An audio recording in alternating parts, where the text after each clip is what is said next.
Seamlessly, I've just, because I knew that Deepak is a support engineer who works on Azure space. He's sitting out of Bangalore. I really didn't have to give a call to Deepak to understand whether he's available for a call or a ping to answer me. I just looked at this particular icon which says Deepak is available, and I have Deepak with me chatting on the space. What I can do is, I'll probably not make a call because audio video call may not be I'm connected to internet via my phone. It may not get supported. We may have data packages links, but then you can understand that without disturbing the colleague, you can actually understand what's his current status. You can initiate an IAM conversation. I can either choose to present my desktop, present my programs. Now, take it back to your scenarios where a lot of your dignitaries and your internal senior folks, when they do their review meetings, a lot of your folks or your colleagues have to come down from external places into a centralized location, right? Now we're working with some of the governments within India, and this has been a successful model for us outside as well, where we're saying that eliminate all your weekly or your say quarterly or your monthly meetings in person and do it completely on to Skype kind of a tool or Skype tool using audio video conferencing or only doing audio calls if bandwidth is a challenge. You typically don't require a person to be spending thousands of rupees, and ultimately it accumulates to crores of rupees in a year, and then doing in-person meeting. From here, if I were to have a team of around say 5 members, I can actually go back to my Outlook and then show you how do I initiate a meeting right away. Again, within the Outlook window, I just say meeting, and I just say Skype meeting. I don't have to do an in-person meeting. What it generates is generates a URL and reserves the meeting space for me. And again, seamlessly working out of the Outlook window, I have the meeting details completely occupied into the mail space. What I can also embed into this particular meeting, again coming back to your point, imagine your senior folks or you yourself going into the meetings where you need to take note as a part of your meeting procedures and then publish minutes of the meeting notes. Here is one tool I'm sure you would have heard about, Office OneNote as a tool, which again is a very powerful tool when you start utilizing it into your daily routines and your daily conversations or your daily meetings. I've just said that I need to share notes with my team, and I want to embed one of the notes which I'm already using. What it typically does is it actually starts sharing that particular note. Again, this OneNote is published out of cloud. Office 365 is getting leveraged over here. And then it gives them a URL to view these meeting notes itself. And then when I select Sanjeev, again coming back to scheduling assistant, I can also have Sanjeev, Balan, Arnab or Dheeraj's calendars shown to me. Even before I send a meeting invite, whether they are free or not, I can directly see from this particular calendar interface itself. Even better, I have a calendaring functionality within this particular space. So if I know that I am a part of Kalyan's team, I can actually have Kalyan's calendar shown to me, not with the exact details, but exactly the details about his availability and non-availability in a particular time frame. Again, the intuitive factor that is coming into place without disturbing Kalyan, I can actually understand when he's available and I can actually schedule a meeting or propose a meeting to him without pinging him or without even calling him. So that's the beauty of maintaining the entire infrastructure on cloud and having shared calendars or shared interfaces on Outlook kind of a tool.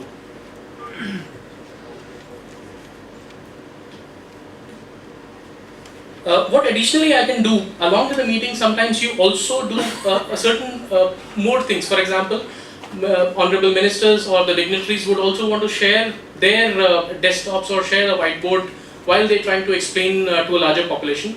They might also want to take a poll.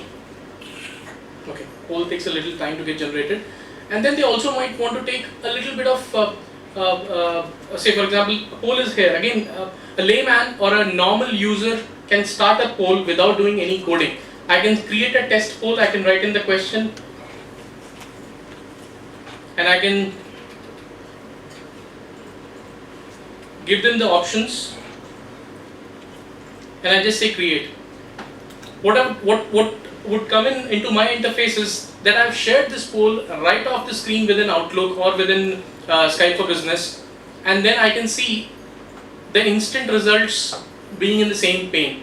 That means anonymously you can do a poll right from being in the meeting. I mean, we do understand that sometimes people have their reservations about sharing a public opinion in a very non-anonymous or an open manner. But then this is a tool which you can utilize even for doing whiteboarding, old discussions, and a plethora of collaborative activities while you're doing your internal discussions.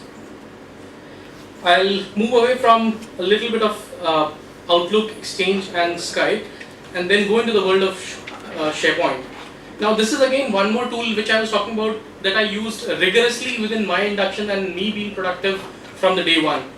Now, this happens to be the interface of my Office.com portal. If you see clearly, the entire product stack that you have been using internally in some or the other form today is now available on the cloud as an Office 365 solution or a tool.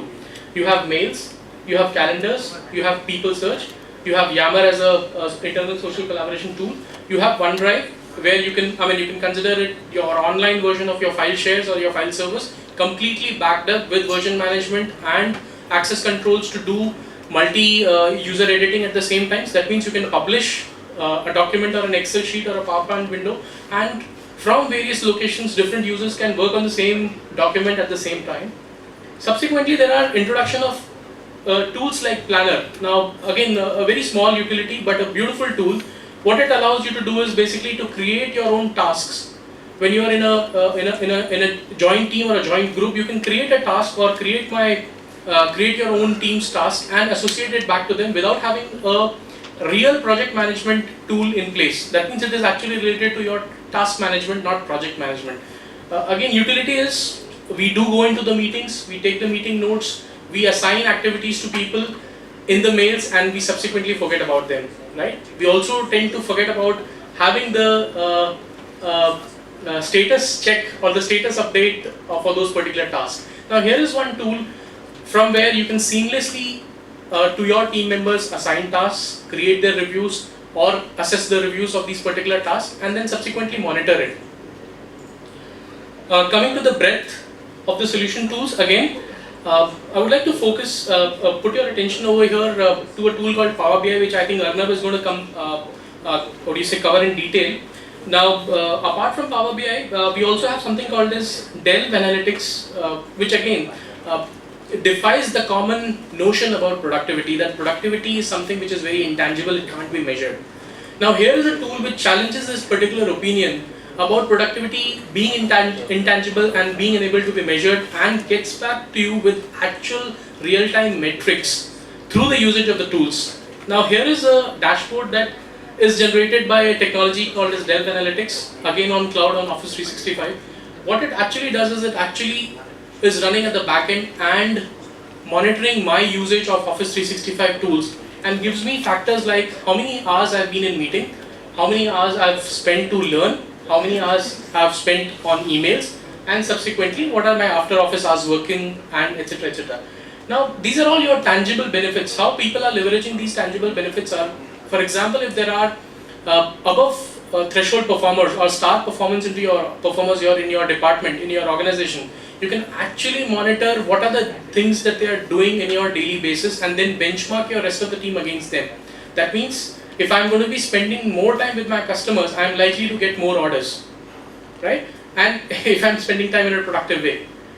Subsequently, it also benchmarks against your peer members, how you're performing against your peer members. Your collaboration, how you have fared, your collaboration along with your manager, your team member, and subsequently, this is called as losing track. People who have not interacted for quite some time long. Now these interactions being captured again in the system are email interactions, IM interactions, collaborative interactions over the SharePoint portal, and so on and so forth. What has been my email habits? Again, utilization for various purposes that you can put into use. What has been my focus hours usage, etc. etc. Now interesting thing over here is, if I go into say one of my colleagues who works on Yammer as a product tool, I actually get to see all his documents and data that he's working on in the form of the documents that he's either shared, publicly shared, or shared with me in an isolated manner. And I can open up these documents typically open up in a Office Online kind of an interface, and I can edit it if he's given me the rights to do so. Now here what you will see is typically that I haven't opened any thick application or thick client application. This is opened up over a very light browser. The same experience is what you get typically out of your mobile phones and your work phones. It could be Android or your iOS devices. Again, the best part about our productivity workloads or our productivity solutions is seamlessly it works on both Microsoft and non-Microsoft platform. But actually we would love you to use Microsoft platform, of course. But as a company and embracing openness and working together with leading mobile platform technologies today, Microsoft themselves have led to release of applications on Office apps on Android and mobile devices. So you really don't have to worry about whether this application or whether this particular tool is going to work for users who are on Android devices. It is going to securely and seamlessly work on Android, iOS and Microsoft platform devices as seamlessly it works on Windows phones. So I'm being told that my time is up. I'll just get back to the deck. We've already talked about most of these details on the technology front and the limitations front. What I would leave you with is basically a glimpse of how our productivity tools are spanning across in future, and subsequently what are the areas that we are seeing their utilization happening within the future itself.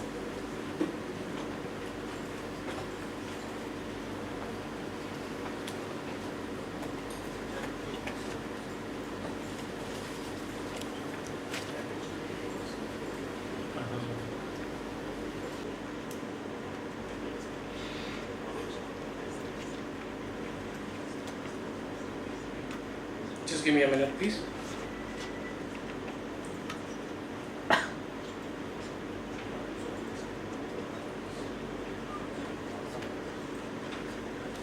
you just take on the audio, please?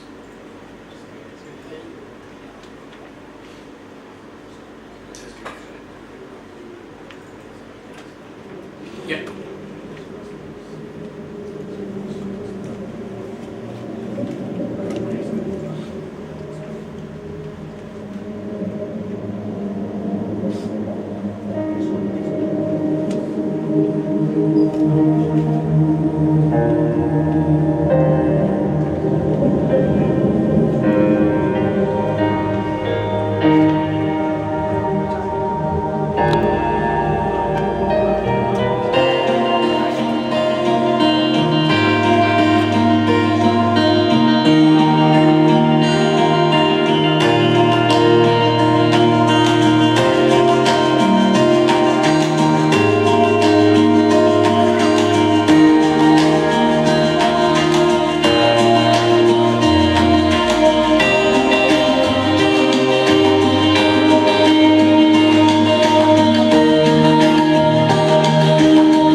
So that's a sneak peek into how future looks on the productivity side for us. I'll hand it over back to our friend from the data quiz team. Thank you so much. In the interest of time, if you have any specific queries, we are all around over here, and we'll be more than happy to address your queries and specific questions on that.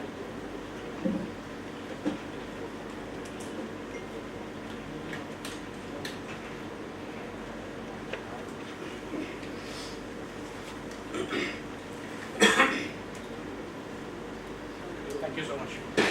Thanks a lot. I think a very, very insightful deep dive into how technology is transforming governments across the world, and I'm sure, as we have been seeing, there is a lot of focus and thrust now on IT for the growth of the country. We'll see a lot of action. So the next session that we have is a panel discussion where we have tried to get all the stakeholders who are really going to drive or influence the way governments really gear up and governments really build up their IT infrastructure. And I think we know that the government is now very, very closely monitoring what its citizens are saying, what its businesses are saying, what the health workers are saying, what the entrepreneurs are saying, what the farmers are saying. So I think everybody is now, their expectations is changing, their awareness and understanding about what technology can do is changing. So the coming days are going to be see a lot of action. And as I said in the beginning, that this is a platform that has been created to get all the stakeholders together. So most of the people here this evening are from the government. They are the people who are driving technology applications and technology programs in various government units and departments. So without really much ado, I wanted to say that we have to keep this a very, very interactive session. We have a very distinguished set of panelists here. But as the panel discussion progresses, please do not hesitate to raise your hand whether you have to ask a question or if you have a suggestion or an idea or an experience to share with all of us. It's my pleasure to invite on the dais Mr. K. Randhawa.